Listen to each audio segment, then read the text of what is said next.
कहानी की शुरुआत होती है 3 साल पहले एक आइलैंड पे, जहाँ कुछ हंटर्स मॉन्स्टर से लड़ रहे होते हैं। पर उन हंटर के हमलों का उन मॉन्स्टर पर कुछ असर नहीं होता। वो उसमें से एक को मारने ही वाले थे कि तभी एंट्री होती है एस रैंक हंटर की। वो एस रैंक हंटर उसे बचा लेता है और उसे अपनी हीलिंग पावर से हील करता है। तो तभी बाकी एंट्स उन पर हमला कर देते हैं, पर उसके टीममेट्स उन्हें बचा लेते हैं और तभी वहाँ पे एक बड़ी वाइट एंट आ जाती है। उन सबको लगता है कि वो एंट उनका लीडर है और दो ऐसा घंटे उन पे यही सोच के हमला कर देते हैं और वो उसे बड़ी आसानी से हरा भी देते हैं। तभी वो देखते हैं जंगल में से वाइट एंट्स का एक झुंड आ रहा है।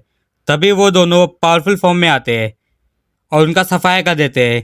वही दूसरी तरफ एक एस रैंक हंटर अकेले बाकी वाइट एंट से लड़ रहा होता है, पर उसके अटैक्स का उन पर कुछ असर नहीं होता और सीन चेंज होता है।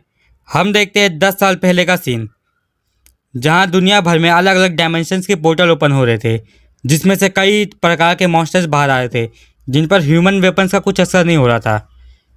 उन्हें सिर्फ वो लोग हरा सकते थे जिन्होंने अपनी पावर्स को अवेक कर रखा है, यानी हंटर्स। एक नॉर्मल ह्यूमन अपनी पावर को एक ही बार अवेक कर सकता है और वो चाहे जितनी कोशिश कर ले, फिर वो अपने पावर्स को कभी बढ़ा नहीं सकता और उन्हें उसी पावर के हिसाब से रैंक भी मिलती है। इनमें से सबसे ताकतवर होते एस रैंक हंटर्स और सबसे कमज़ोर जो होते उनको दी जाती ई रैंक। फिर हम देखते हैं कुछ लोगों का ग्रुप एक डंजन में रेड करने की तैयारी कर रहा है और वहाँ हमारा मेन कैरेक्टर सन जिनवू आ जाता है। कुछ हंटर्स उसे देखकर खुश हो रहे होते हैं, पर तभी दूसरा हंटर उससे पूछता है, तुम सब इसे देखकर खुश क्यों हो रहे हो? क्या ये बहुत पावरफुल है? फिर बाल कहता है, नहीं ये पावरफुल नहीं है, इसे वर्ल्ड का सबसे कमज़ोर हंटर कहा जाता है। अगर ये यहाँ पे है तो इसका यही मतलब है कि ये रेड बहुत आसान होने वाली है। जिनवू इनकी बातों को सुन लेता है और उन्हें इग्नोर करके वहाँ से आगे बढ़ जाता है। आगे जाकर उसको उसकी बचपन की दोस्त जूही मिलती है, जो उसे कहती है, तुम्हें ये चोटें कैसे लगी?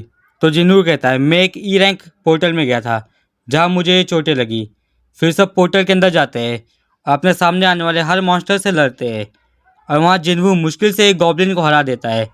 पर तभी दूसरा गॉब्लिन उसके ऊपर हमला कर देता है और जिन्नू को घायल कर देता है।